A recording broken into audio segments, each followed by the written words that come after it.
a little late getting around. Had several appointments there early this morning, so hopefully you'll forgive me for that. A lot of you are going to be watching football over the holiday, and uh, Ari Clark was also a very strong football fan. Matter of fact, he's strong on Louisiana. He writes this. He calls it the Saints win. While sitting in a restaurant in South Louisiana, I was in the company of a large group of sports fans. They were all on their way to New Orleans Saints football game. Each one was dressed in black and gold, the team colors. It's Sunday morning. Today, thousands of loyal fans will bow before their respective gods. Now, before you skip this devotion, you will have to admit that sports has become a full-time idol for a lot of people. Clearly, the problem here does not lie with the current event itself, but the response of those paying obeisance to it. A little fellow attending a church that had beautiful stained glass windows along each side of the sanctuary. One day, his curiosity forced him to ask who the people depicted in the glasses were. He was told that the windows contained the pictures of St. Matthew, St. Mark, St. Luke, St. John, St. Paul, and all the other saints. Sunday after Sunday, he studied the men in the windows of the church. One day, in Sunday school, his teacher asked, "What is a saint?" He replied, "A saint is a person who light shines through."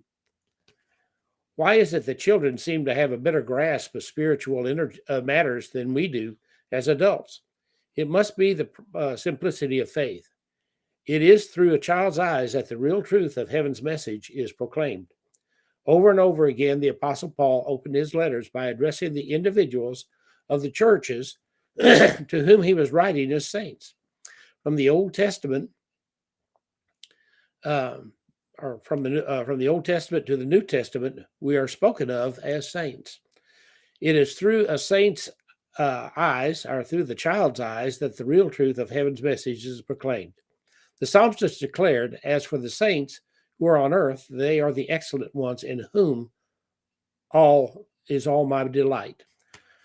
Paul prayed for the saints like this: "For this reason I bow my knee to the Father of the Lord Jesus Christ, from whom the whole family in heaven and earth is named, that he would grant me, according to the riches of his glory, to be strengthened with might through his Spirit in the inner man, that Christ may dwell in your hearts through faith, that you, being rooted and grounded in love, may be able to comprehend with all the saints what is the truth, the width, the length, and the depth and height, to know the love of Christ, which passes knowledge, that you may be filled with all fullness." That's found in Ephesians 3. Not a word about fans, team colors, mascots, or quarterbacks, or win-loss records. It's all about the saints being in the right perspective to let the light shine through so others might see Jesus. And by the way, the saints do win. God bless you. Have a great morning.